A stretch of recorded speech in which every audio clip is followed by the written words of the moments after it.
Sizlarga shunday bir duo aytamanki, inson bu duoni qilishlik bilan butun dunyo va oxiratni yaxshiliklarini o'zi jamlagan bo'ladi. Ya'ni nimaiki duo qilmang, mana shu duoni ichiga kirib ketadi. Nimaiki so'ramang, mana shu duoni ichiga kirib ketadi.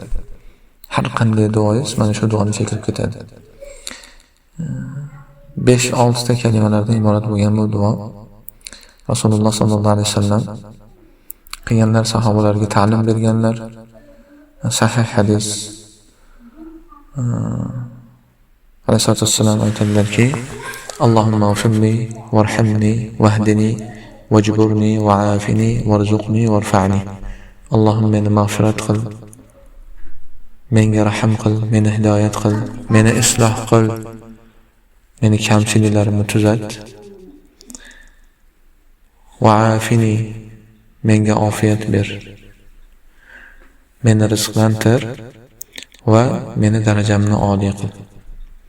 Mana shu duoni ichida butun sizga kerakli bo'lgan, dunyo va oxiratda kerakli bo'lgan barcha narsa bor.